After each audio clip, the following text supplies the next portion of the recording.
Hello दोस्तों, department of post यानी GDS section ग्रामीण डाक सेवा में लगभग 25,000 से भी ऊपर वैकेंसीज निकाली जाने वाली है इस बार।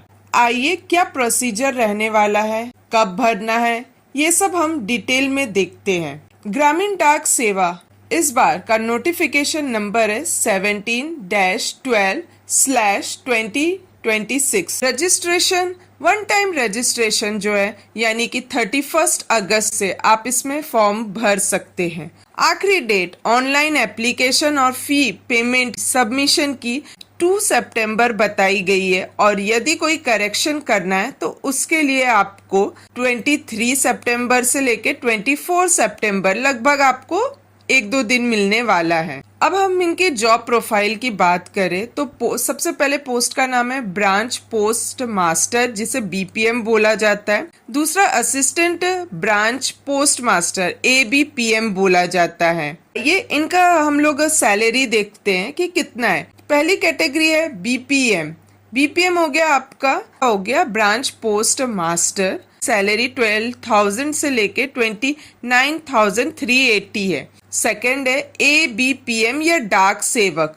एबीपीएम का फुल फॉर्म हो गया आपका असिस्टेंट ब्रांच पोस्ट मास्टर, जिसकी सैलरी जो है 10,000 से लेके 24,470 है। ऑल जीडीएस पोस्ट के लिए मिनिमम एज 18 ईयर होनी चाहिए, मैक्सिमम एज जो है वो 40 ईयर रहेगी।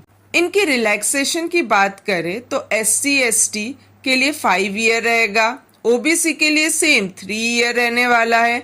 EWS के लिए कोई भी रिलैक्सेशन नहीं दिया गया है और PWD वालों के लिए 10 ईयर का रिलैक्सेशन है। अब हम इनके एजुकेशनल क्वालिफिकेशन की बात करें, मिनिमम क्वालिफिकेशन की बात करें तो 10th स्टैंडर्ड आपने पास किया होगा और दूसरा है लोकल लैंग्वेज, एटलीस्ट आपने 10th तक तो पढ़ा होगा उस लोकल लैंग्वेज को। लोकल लैंग्वेज किस स्टेट का क्या लोकल लैंग्वेज है हम आगे डिटेल में देखने वाले हैं। और अदर क्वालिफिकेशन की बात करें तो आपको कंप्यूटर का नॉलेज होना चाहिए, आपको साइकिलिंग आनी चाहिए और आपके पास सफिशिएंट अपने आप को मेंटेन करने के लिए लाइवलीहुड होना चाहिए। यहाँ पे लिस्ट ऑफ लोकल लैंग्वेज दी गई है।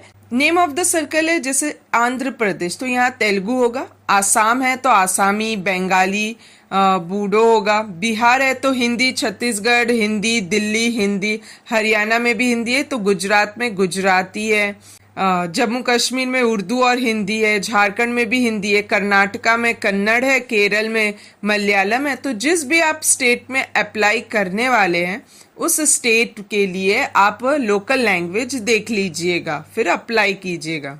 एग्जाम फी की बात करें तो सभी फीमेल्स SC ST एप्लीकेंट्स या ट्रांस वुमेन एप्लीकेशन को कोई भी फीस देने की जरूरत नहीं है। जनरल EWS OBC कैंडिडेट को 100 रुपीज लगने वाला है। सिलेक्शन ऑफ डिवीजन की बात करें तो आप एक ही डिवीजन को सिलेक्ट करेंगे और उसी डिवीजन में आपको प्रेफरेंस भरना होगा। अब हम लोग सिलेक्शन या process of physical verification document की बात करें, जब आपका सिलेक्शन हो और आपको अपने साथ डॉक्यूमेंट लेके जाना है तो वो है मार्कशीट आपकी 10th की रहेगी, आइडेंटिटी प्रूफ है, अगर आप पे एप्लीकेबल होता है कास्ट सर्टिफिकेट या फिर PWD या EWS सर्टिफिकेट तो आपको वो लेके जाना है अगर एप्लीकेबल होता है तो।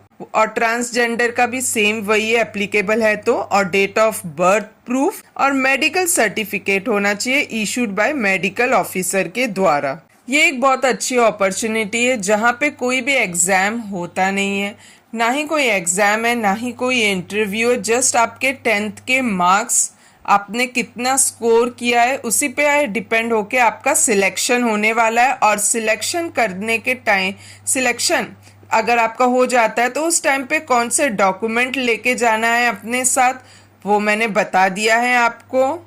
इस फॉर्म में सिलेक्शन उसी का होता है जिसने ज्यादा से ज्यादा 10th में मार्क्स स्कोर किए होते हैं। इस फॉर्म से जुड़ी सारी इम्पोर्टेंट बातें हमने डिस्कस कर ली है और अगर कोई भी डाउट हो तो आप कमेंट बॉक्स पे कमेंट कर सकते हैं। And all the best, like and subscribe my channel. Thank you.